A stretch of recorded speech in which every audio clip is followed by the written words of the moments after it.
Iran ಮೇಲೆ ಅತಿ ದೊಡ್ಡ ದಾಳಿಗೆ ಇಸ್ರೇಲ್ ರೆಡಿ ಆಗಿದೆ. ರಣರಂಗದಲ್ಲಿ ಇರಾನ್ ಧೂಳಿಪಟ ಮಾಡೋದಕ್ಕೆ ತಂತ್ರವನ್ನ ಹೆಣೆದಿದ್ದಾರೆ. ದಾಳಿಯ ಸುಳಿವನ್ನು ನೀಡಿರುವಂತಹ ಇಸ್ರೇಲ್ ರಕ್ಷಣಾ ಸಚಿವ ಇರಾನ್ ಜೊತೆಗಿನ ಯುದ್ಧ ನಿರ್ಣಾಯಕ ಹಂತ ತಲುಪಿದೆ. ಖಾರ್ಗ್ ದ್ವೀಪದ ತೈಲ ರಫ್ತಾಗಿರುವಂಥದ್ದು. ಕೇಂದ್ರದ ಮೇಲೆ ಅಟ್ಯಾಕ್ ಮಾಡಲಾಗಿದೆ. ಅಗತ್ಯವಿರೋವರೆಗೂ ಕೂಡ ಹೋರಾಟ ಮುಂದುವರಿಯುತ್ತೆ. ದಾಳಿ ಬಗ್ಗೆ ಇಸ್ರೇಲ್ ರಕ್ಷಣಾ ಸಚಿವ ಕಾಟ್ಜ್ ಹೇಳಿಕೆ ಕೊಟ್ಟಿದ್ದಾರೆ. ಮತ್ತೊಂದು ಕಡೆ ಹಿಜ್ಬುಲ್ಲಾ ಕಮಾಂಡ್ ಕೇಂದ್ರ ಉಡೀಸಾಗಿದೆ. 100ಕ್ಕೂ ಹೆಚ್ಚು ಹಿಜ್ಬುಲ್ಲಾ ಕಮಾಂಡ್ ಕೇಂದ್ರ ಧ್ವಂಸವಾಗಿರುವಂಥದ್ದು. ನಾಗರಿಕ ಪ್ರದೇಶಗಳಲ್ಲಿ ಮೂಲ ಸೌಕರ್ಯ ಸಿಗ್ತಾ ಇದೆ, ಹೀಗಾಗಿ ದಾಳಿ ಮಾಡ್ತಿದ್ದೇವೆ ಅಂತ ಹೇಳಿ ಇಸ್ರೇಲ್ ಒಂದ್ ಕಡೆ ಹೇಳಿದೆ. ಮತ್ತೊಂದು ಕಡೆ ಬೈರುತ್ ಮೇಲೆ ದಾಳಿ ನಡೆದಿರುವಂಥದ್ದು. 2 ಸಾವನ್ನಪ್ಪಿದ್ದಾರೆ. ಬೈರುತ್ ಪೂರ್ವ ಪ್ರದೇಶದಲ್ಲಿ ಇಸ್ರೇಲ್ ಏರ್ ಸ್ಟ್ರೈಕ್ ಆಗಿರುವಂಥದ್ದು. 100ಕ್ಕೂ ಹೆಚ್ಚು ಹಿಜ್ಬುಲ್ಲಾ ಕಮಾಂಡ್ ಕೇಂದ್ರಗಳನ್ನ ಹೊಡೆದುರುಳಿಸೋದಾಗಿ ಇಸ್ರೇಲಿ ಸೇನೆ ಹೇಳಿಕೊಂಡಿದೆ.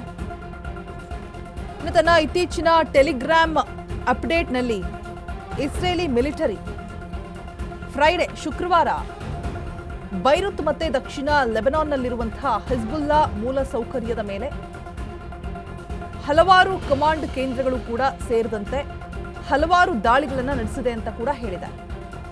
ಫೆಬ್ರವರಿ 28ರಿಂದ ಸೇನೆಯು ಒಟ್ಟು 110 ಹಿಜ್ಬುಲ್ಲಾ ಕಮಾಂಡ್ ಕೇಂದ್ರಗಳ ಮೇಲೆ ದಾಳಿಯನ್ನ ಮಾಡಿದೆ ಅಂತ ಹೇಳಿರುವಂಥದ್ದು.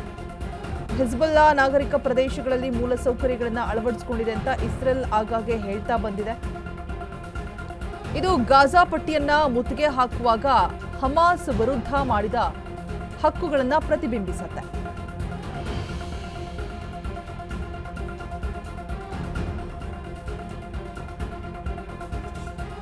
ನಾಗರಿಕ ಪ್ರದೇಶಗಳಲ್ಲಿ ಮೂಲ ಸೌಕರ್ಯ ಸಿಗ್ತಾ ಇದೆ. ಇರಾನ್ ಮೇಲೆ ಅತಿ ದೊಡ್ಡ ದಾಳಿಗೆ ಇದೀಗ ಇಸ್ರೇಲ್ ರೆಡಿಯಾಗಿರುವಂಥದ್ದು. ರಣರಂಗದಲ್ಲಿ ಇರಾನ್ ಧೂಳಿಪಟ ಮಾಡುವುದಕ್ಕೆ ತಂತ್ರವನ್ನ ಹೆಣಿತಾ ಇದೆ.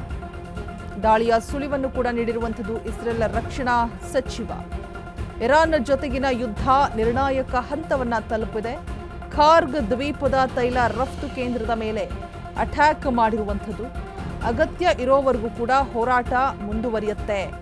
ದಾಳಿ ಬಗ್ಗೆ ಇಸ್ರೇಲ್ ರಕ್ಷಣಾ ಸಚಿವ ಕಾಟ್ಜ್ ಹೇಳಿಕೆಯನ್ನ ಕೊಟ್ಟಿದ್ದಾರೆ. ಮತ್ತೊಂದು ಕಡೆ ಹಿಜ್ಬುಲ್ಲಾ ಕಮಾಂಡ್ ಕೇಂದ್ರ ಉಡೀಸ್ ಆಗಿದೆ. 100ಕ್ಕೂ ಹೆಚ್ಚು ಹಿಜ್ಬುಲ್ಲಾ ಕಮಾಂಡ್ ಕೇಂದ್ರವನ್ನ ಧ್ವಂಸ ಮಾಡಲಾಗಿದೆ. ನಾಗರಿಕ ಪ್ರದೇಶಗಳಲ್ಲಿ ಮೂಲ ಸೌಕರ್ಯ ಸಿಗ್ತಾ ಇದೆ.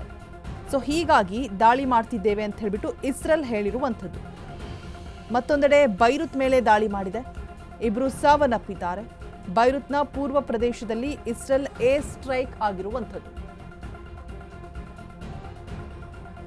ನೋಡ್ತಾ ಇರಬಹುದು ದೃಶ್ಯಾವಳಿಗಳಲ್ಲಿ ದಾಳಿ ಬಗ್ಗೆ ಇಸ್ರೇಲ್ ರಕ್ಷಣಾ ಸಚಿವ ಕಾಟ್ಜ್ ಸಂಪೂರ್ಣವಾದಂತಹ ಮಾಹಿತಿಯನ್ನು ಹಂಚಿಕೊಂಡಿದ್ದಾರೆ. ಖಾರ್ಗ್ ದ್ವೀಪದ ತೈಲ ರಫ್ತು ಕೇಂದ್ರದ ಮೇಲೆ ಅಟ್ಯಾಕ್ ಮಾಡಿರುವಂತಹ ದೃಶ್ಯಗಳನ್ನು ನೀವು ಪರದೆ ಮೇಲೆ ಗಮನಿಸ್ತಾ ಇದ್ದೀರಾ. 100ಕ್ಕೂ ಹೆಚ್ಚು ಹಿಜ್ಬುಲ್ಲಾ ಕಮಾಂಡ್ ಕೇಂದ್ರವನ್ನು ಧ್ವಂಸ ಮಾಡಲಾಗಿದೆ ಕಂಪ್ಲೀಟ್ ಆಗಿ. ನಾಗರಿಕ ಪ್ರದೇಶಗಳಲ್ಲಿ ಮೂಲ ಸೌಕರ್ಯ ಸಿಗ್ತಾ ಇದೆ. ಮತ್ತೊಂದು ಕಡೆ ಬೈರುತ್ ಮೇಲೆ ದಾಳಿ ಕೂಡ 2 ಸಾವನ್ನಪ್ಪಿದ್ದಾರೆ. 100ಕ್ಕೂ ಹೆಚ್ಚು ಹಿಜ್ಬುಲ್ಲಾ ಕಮಾಂಡ್ ಕೇಂದ್ರಗಳನ್ನು ಹೊಡೆದುರುಳಿಸುವುದಾಗಿ ಇದೀಗ ಇಸ್ರೇಲ್ ಸೇನೆ ಹೇಳಿಕೊಂಡಿದೆ.